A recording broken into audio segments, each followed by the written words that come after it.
All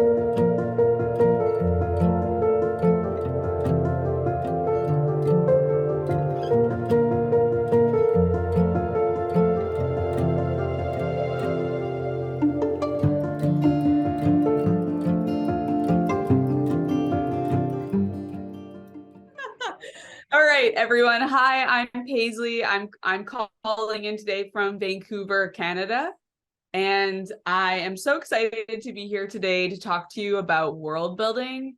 And today we're going to work together to kind of introduce ourselves to world building, and I'm going to share a little bit about myself as well as how I've used this process in my creative projects, activism, and making a difference in the world. So I think that all of you might be able to use this in whatever form you'd like. I always say, take what you want and then leave the rest. Take what's serving you. And then if it's not working for you, feel free to adapt it to what does work for whatever you're trying to create. So when I was meeting with Cynthia, we decided that this would be a great introductory lesson. So what we're going to be doing today is talking about entrances and exits. And I'm going to get into why entrances and exits in a little bit.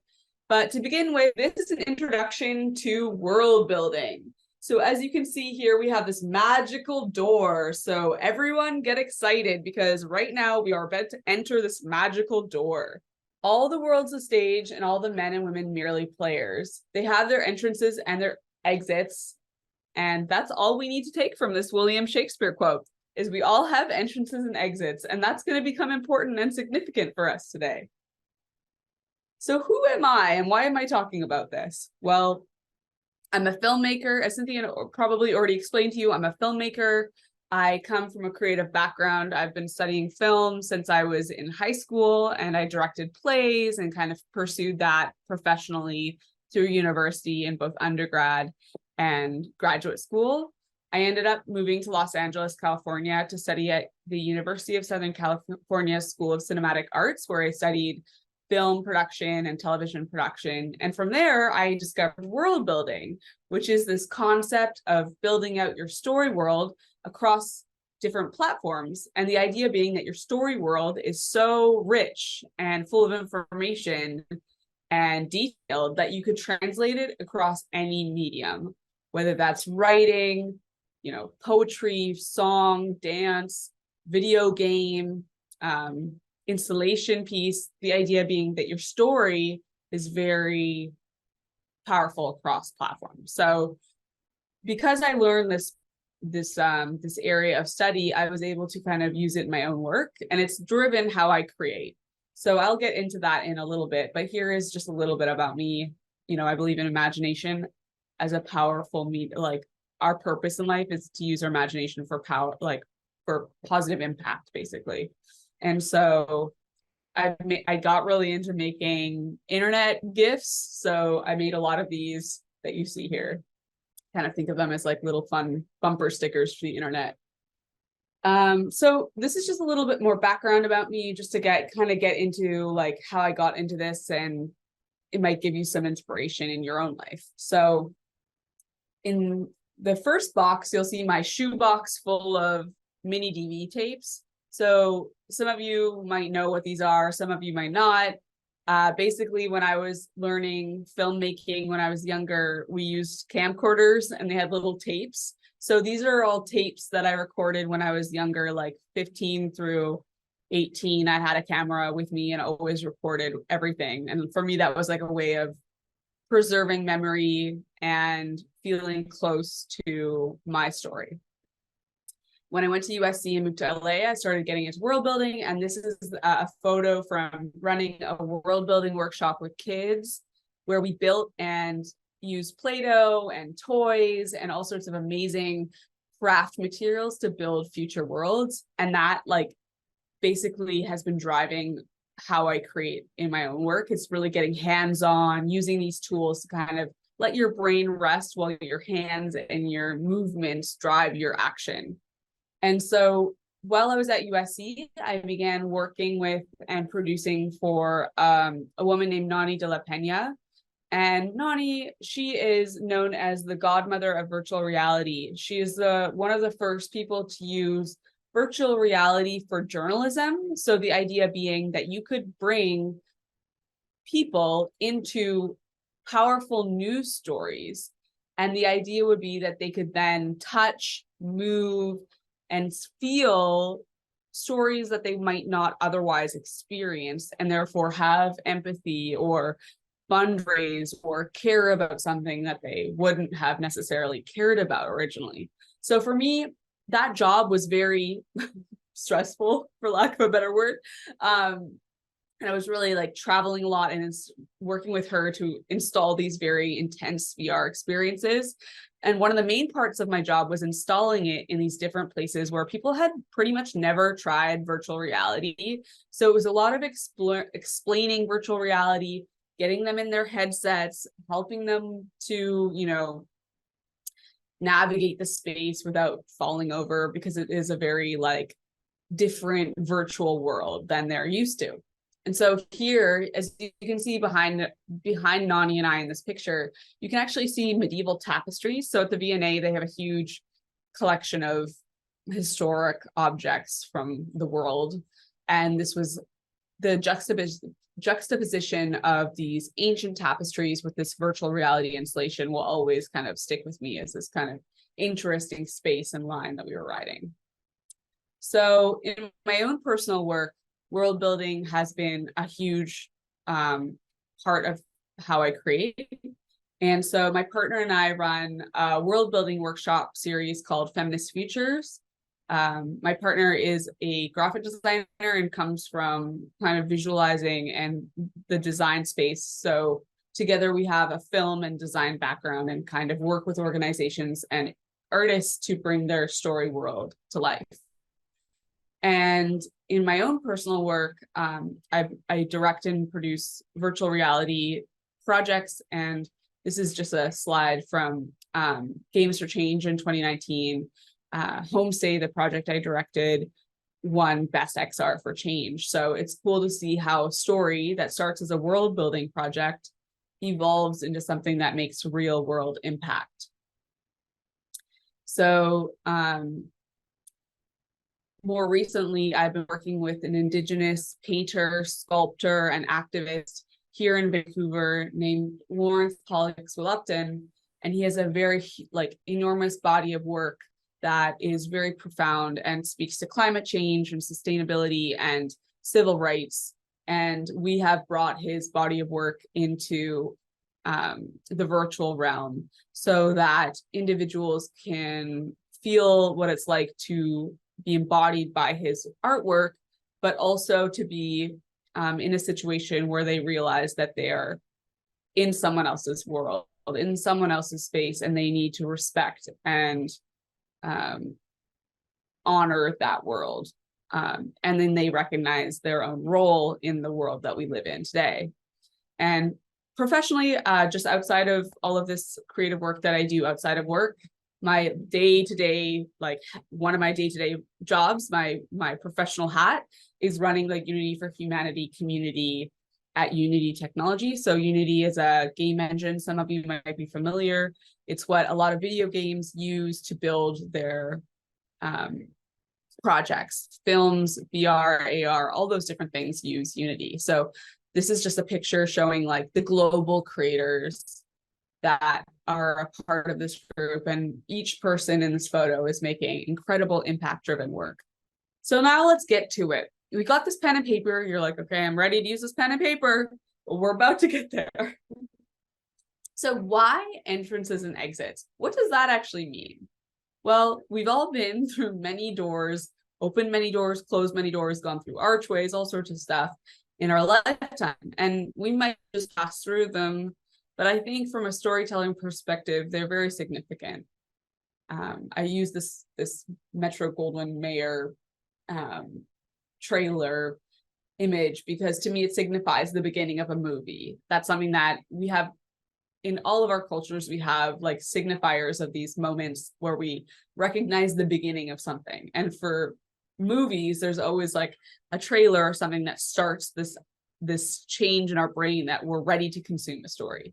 So that's what I'm getting at with entrances and exits. So if you have your paper in front of you, I think we're going to take a couple of minutes now. Let's just pause. Like, I just gave you a ton of information.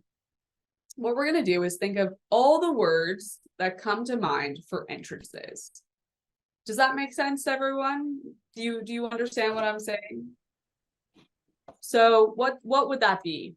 So what are some words for entrances? If you can see me and hear me, just shout them out. Like you can just say one and then we can start writing down, brainstorming. So for example, a doorway. Portal. Portal. Yeah, love it. Archway. Yeah, those are great. So I think if everyone just has their pen and paper, just take a couple of minutes and just like let your brain get creative with it.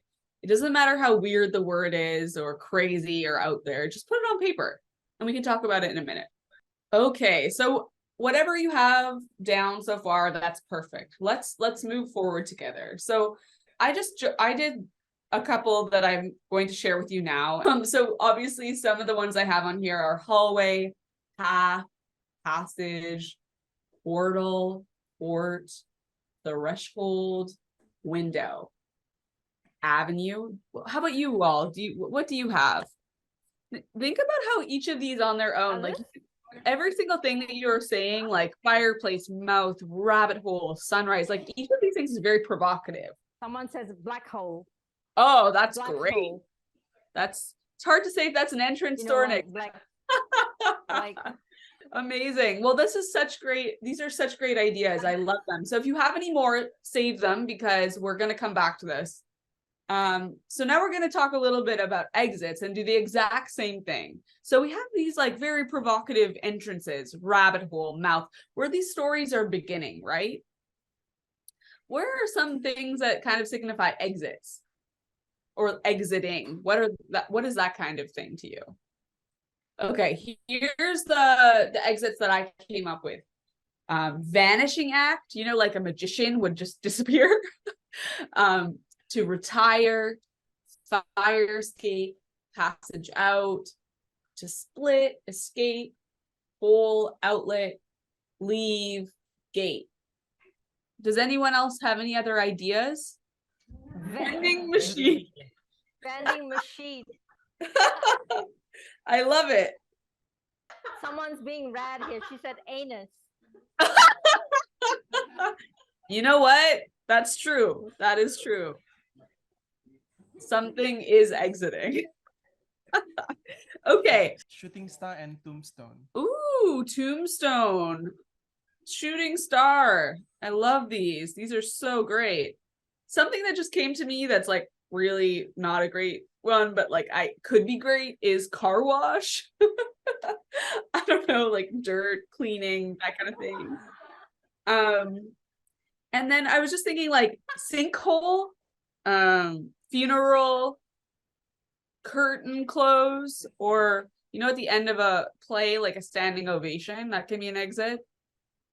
Okay, so I'm going to tell you all a really awkward story. I am going to tell you a story. I think I'm going to close the screen so you can really get into it with me, So basically, this is a little anecdote for you. I mentioned I went and studied film. I was at school for directing, and I was in this really intense class that I was studying for, and it was my first time like directing a scene in front of a class for critique. So for me, that was like a big deal and a very cool opportunity. So we cast our actors for this scene.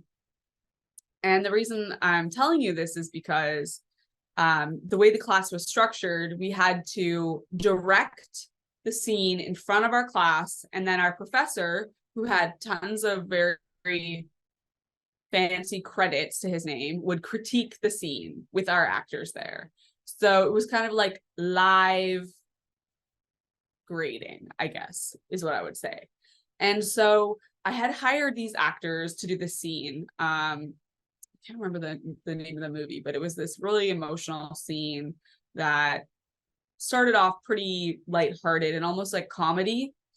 And anyways, my actor that I hired was very, very, very, very nice and had a great heart, but we kept getting very bad critiques in the class. And there was something about it that wasn't working. Like, he would do the scene, he would walk into the room, open the door, walk in the room, and the scene just didn't seem real. It didn't seem like a real world. It wasn't convincing. And so the professor basically gave us this feedback that my actor wasn't a very good actor, and I needed to fire him because he couldn't convincingly commit to opening a door. I know that sounds so silly, and at first I thought he was kidding, but he wanted me to fire this actor because he could not commit to opening the door. The way that he was opening the door was very self-aware in the fact that he was acting, and he couldn't open the doorknob in a realistic way. We've all opened so many doors, we don't even think about it. But when you're being watched by a class and by a director and being critiqued in this way, he became very self-aware, and it wasn't real and it wasn't working. So I ended up having to do this horrible thing, which was to fire him, and I felt terrible. And I've never done anything like, I'd never fired anyone before. So it put me on edge. It was all very interesting. Like, it was a very much an out of my comfort zone situation. But then I ended up hiring someone who could open a door convincingly, and the scene just flowed from there. So basically, the idea that I gleaned from this experience was, if you can start your scene in a real way, if you can allow the real things to be real, like, let's really open this doorknob, not pretend to open this doorknob, the rest of the scene will become more real. And I'm telling you this because from a world building perspective, it's really, really important that there is truth in the scene. And for me, this moment of truth begins with this entrance of the doorknob. So this is a quote by Mary Oliver. It says that the quote is, "Attention is the beginning of devotion." So I like that, because what it's really getting at is that where we put our attention and where we look, what we pay attention to, that's where this spirit is, or the validity of the world that we're trying to create. So I think that's kind of a nice fitting quote for this really weird anecdote about directing class.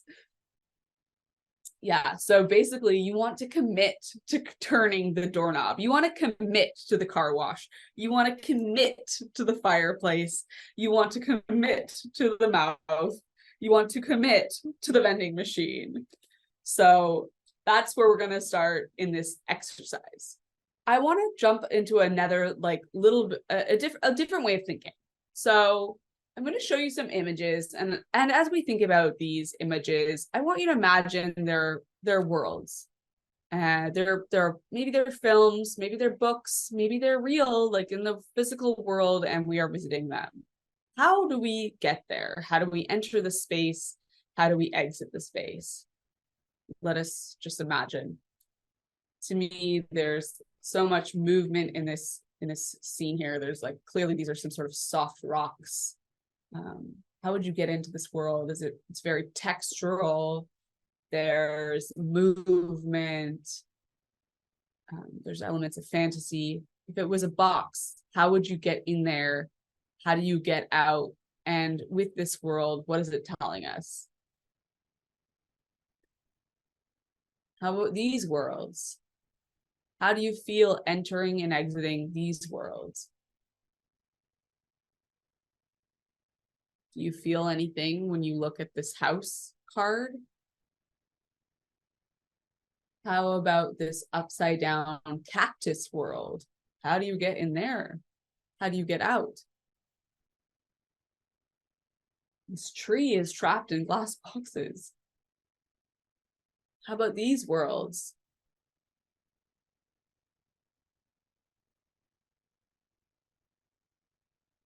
When Cynthia and I were talking about this lesson today, or this workshop, I just took some notes, and I wanted to just bring them back up here while we look at these worlds.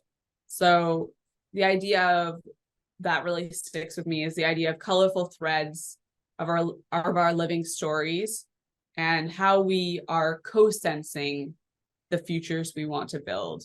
So to me, there is a natural thread between imagining these worlds and the entrances and exits unlocking those senses that we will be building with. Do you know what I mean? Like each of these worlds is evocative. So you might be thinking about getting in and getting out, but along the way, the grass has a smell, a feel.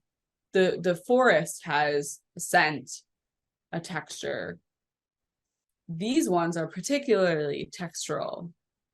Not sure how it smells or tastes, but you can start to imagine the details of these worlds, because once you commit to entering them, those senses become committed to that experience.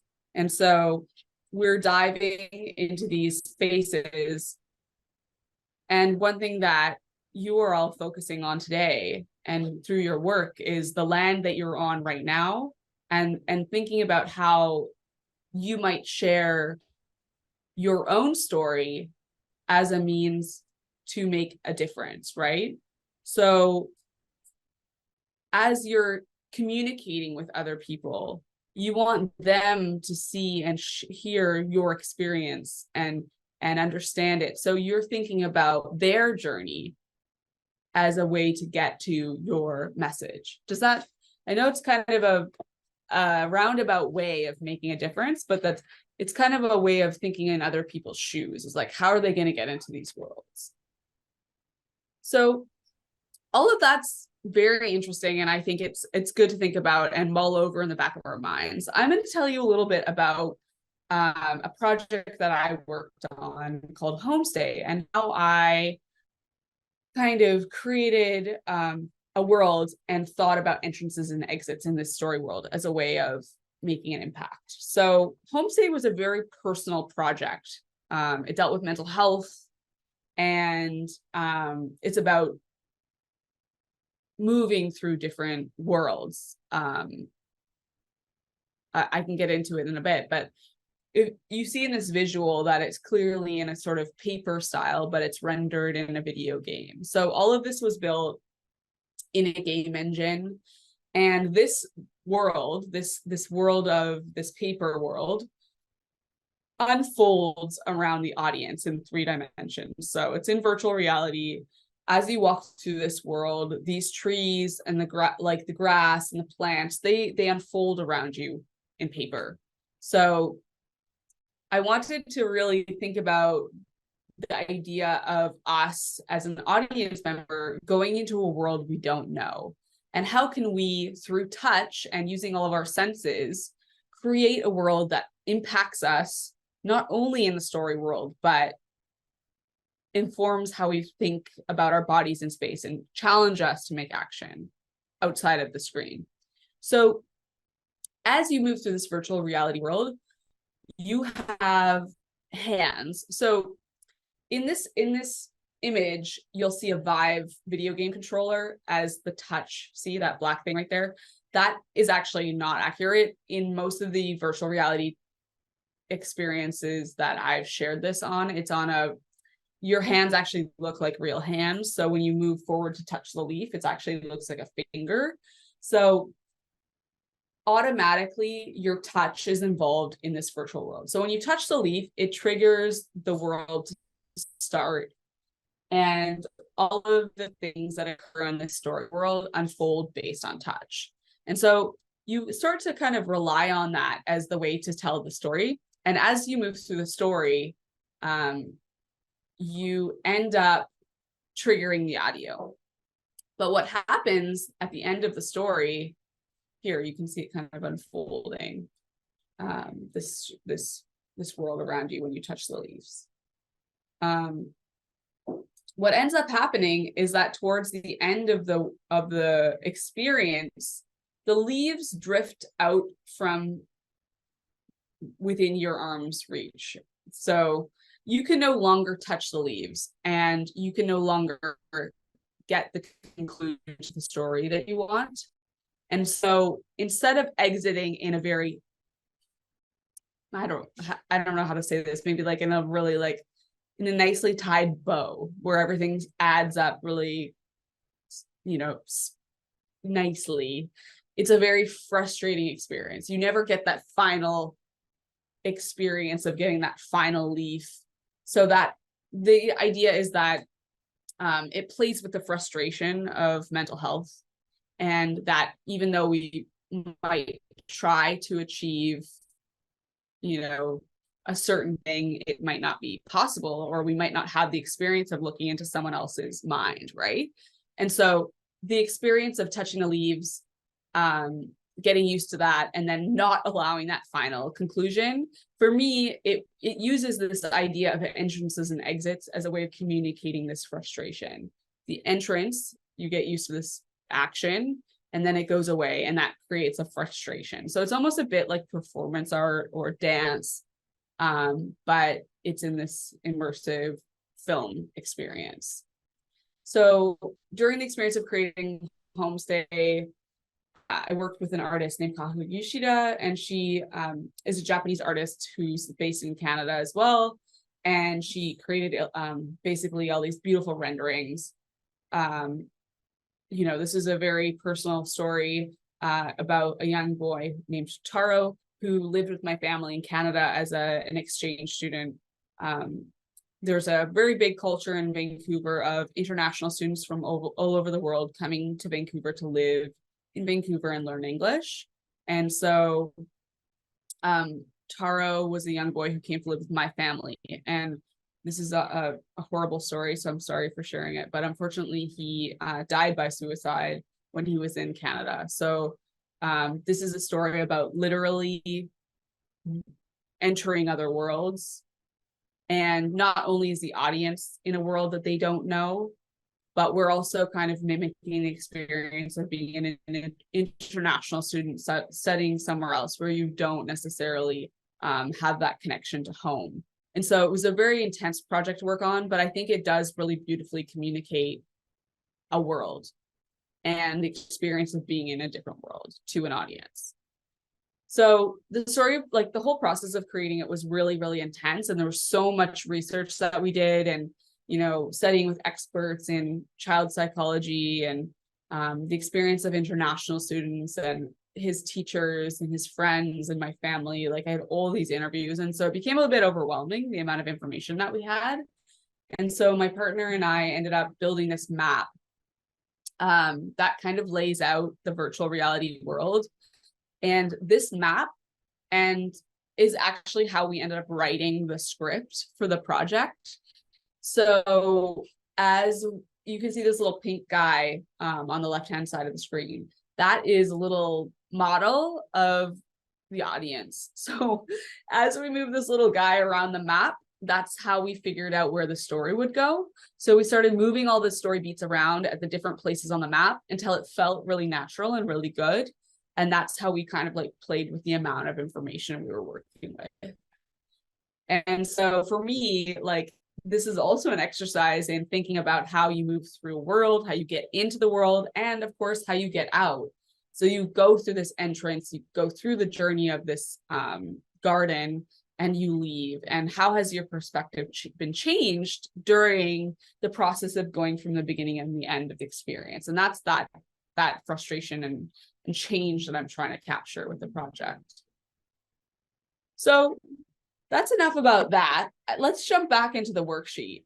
So if you have your paper in front of you, I think I would love for you to, I guess here's a question for you. Do all of you have something that you're working on in your life, like a story, or you're thinking about the world building something in particular that you could reference right now? Or are you all working on something together? Or would it be more useful for me to teach you this process and you could use it later today?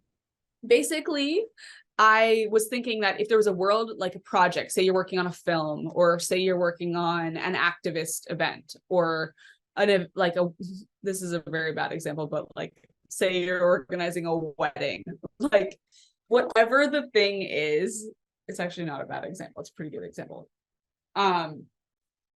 Whatever the thing is, whether it's an event in the real world, or it's a fictional world, or it's a game, or you want to design the future of where you are right now.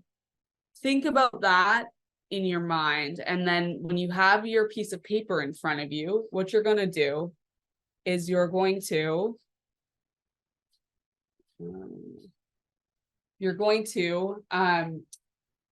grab this piece of paper, and you're going to put a line through it. And on one side, you're going to write entrance, and on the other side, you're going to write exit. Really straightforward. So in the entrance component and the exit component, you're going to just describe as many details as you can that come to mind of the current world's entrance and exit.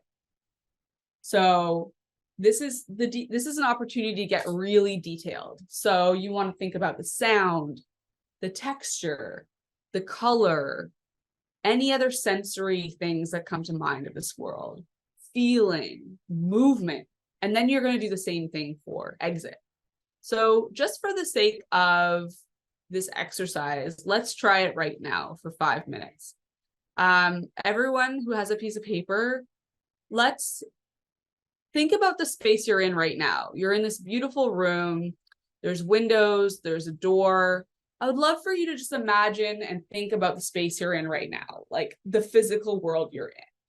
How did you get there? What does that look like? And how are you going to leave? Just write down as many details about this space as you can. So think about the space you're in. It's nice to see it, like where you are. What does it sound like? What are you hearing? Just describe that in as much detail as possible for a couple of minutes. When you're thinking about arriving today, how did you get to where you are? What did you pack with you? Like little details like that are really interesting. By now, you might have thought a little bit about the entrance and exit of this world that you're in right now, right? So for the sake of this exercise, we're going to call the room that you're in right now a world. How, when you're thinking about the world that you're describing right now, let's say that you're sharing this space and this community that you're all a part of right now with someone else. How would you commit to having them enter this space? How would they fully embody and enter this world? What would they be paying attention to as they enter this space? And how do you lock them into the story? Personally, little things I think are often very significant. Like, say it's a no shoes space. Well, taking off your shoes at the door is a very significant part of your story. Maybe when you enter this space in the morning, you open up the windows. Or maybe you put your jacket on a hook by the door. Or you grab some water and you sit down. These are all little things that add meaning and richness to your story world. And those are things that you can communicate in an audience. But also, if you were to do something that wasn't film, it adds meaning to the space that you're in. And these actions become a part of your story world. So let's try this exercise again, but instead of walking into this room in a normal way, let's do an entrance and exits sheet where you're imagining the craziest way, the wildest, most fantastical way someone like myself could enter this space. Is it entering through a teapot? Like, what comes to mind as a crazy way an audience could get in and out of this room with you? It doesn't have to be like your best idea ever. This is very low pressure.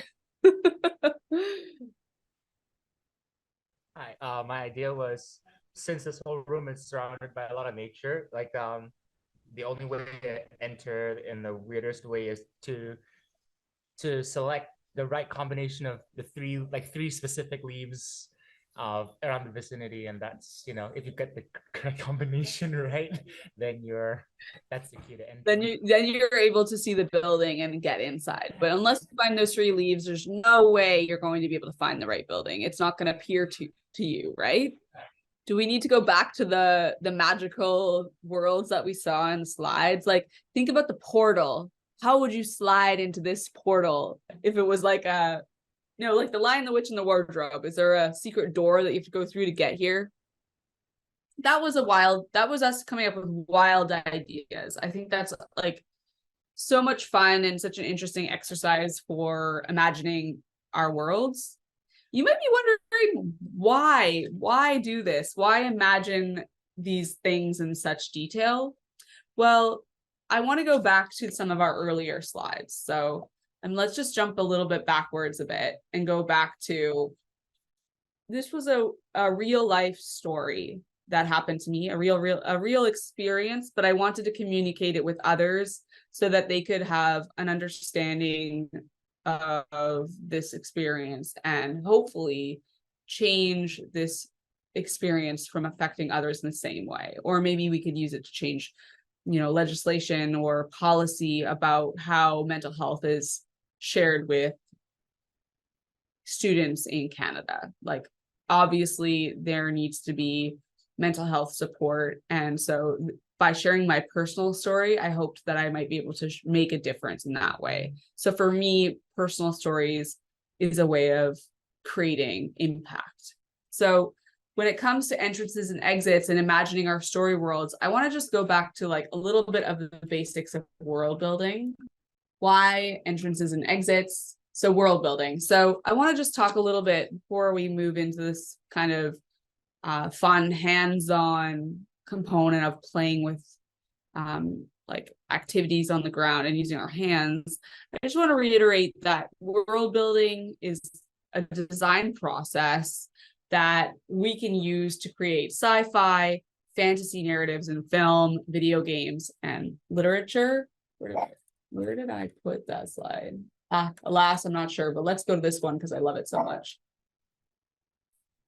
So this world building concept, I'm sure you're all familiar with it in some capacity, whether you're a big reader, a writer, or you love watching films. We've all been exposed to world building in fiction. But for me, what's really interesting about this process is that it can actually be used to create difference in our real world. So when it comes to fiction and working with stories and fiction, the power of fiction can change the real world. But you can also use the same techniques of imagining a future world to make a difference where we are right now. So if that makes sense. So for example, we think about a movie like Minority Report. There was a bunch of people who worked on that movie. This is an old movie, probably not a lot of people have seen it, but it's a kind of a classic sci-fi movie, basically, where the person who's in this movie is using a lot of technology that hadn't yet been invented when the movie was made. So it predicted a lot of technology that hadn't actually been made public yet, like personalized ads, flexible displays, wearable technology, and self-driving cars. And so all of that stuff was in this film, and a lot of people were involved in bringing that ideation to life. So writers, futurists, designers, production designers, screenwriters, all of those people's imaginations working together and imagining a story world so fully allowed for those brains and those stories together created this film that was then able to create this technology and inspire this technology to be made in the physical world. So self-driving cars, flexible displays, personalized ads, and wearable technology all came out of that movie, that they evolved after that film was released. So there is a sense that if we use imagination, we can actually create the things that we depict.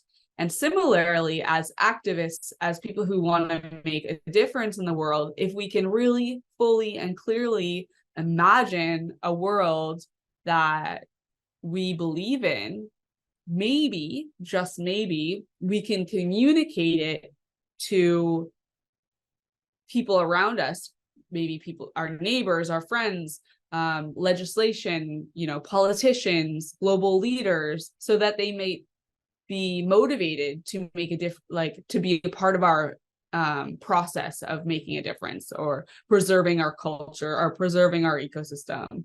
And so that's what really I'm here today to kind of show you, is like, for me, this like whole process of making entrances and exits in the story world is really making sure that as you continue to make a difference in your world through whatever means you decide to do, you're thinking about the experience of your audience.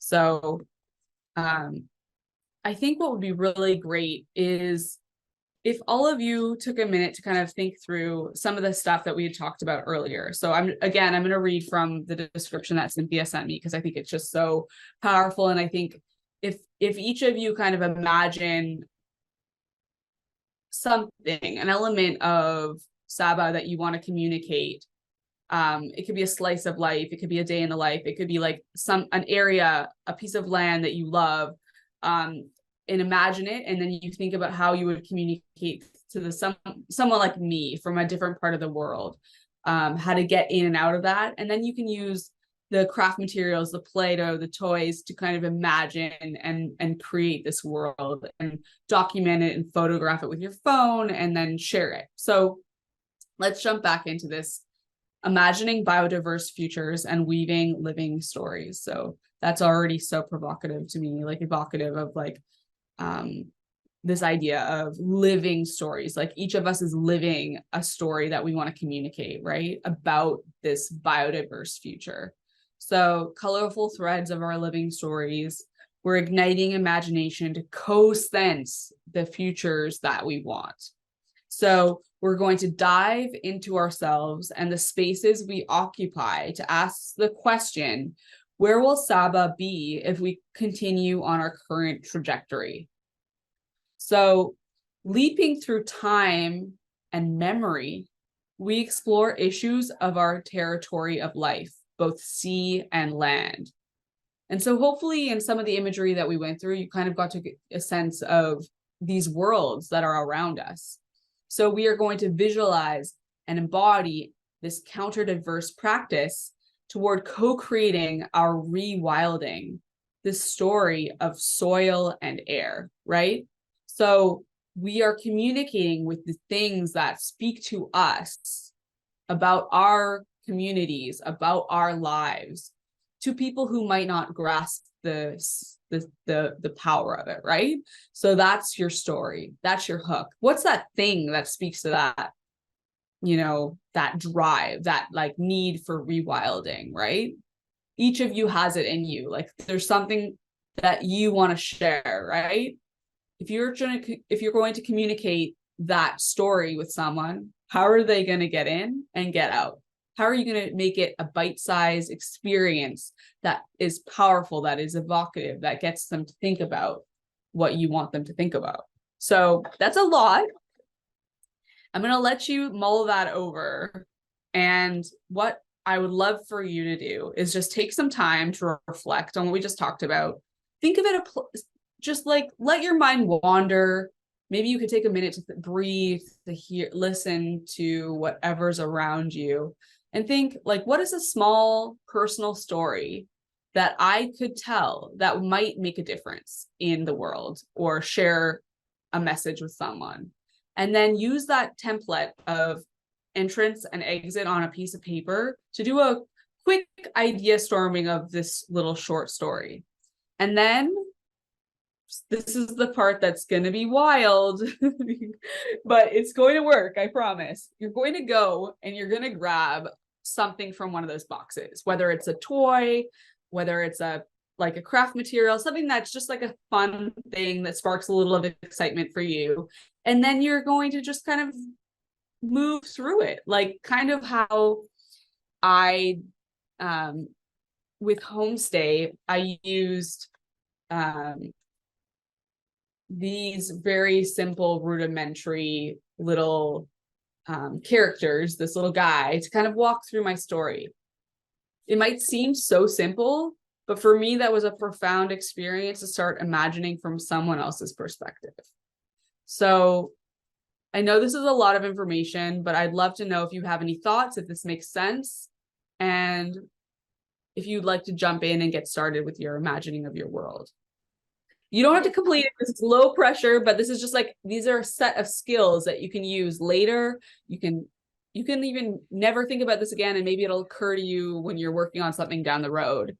The most important thing is that you want to have fun with this process. Okay, cool. So maybe everyone just get your hands, grab some stuff, get involved with whatever calls to you. And if you feel like documenting your process, whether that's with just like very basic phone photos or whatever, it might be nice to reflect on that as you move through this later. But yeah, it was such a pleasure to meet all of you, and I'm so excited to see all that you create. And yeah, if you ever want to talk about creative ideas, just get in touch.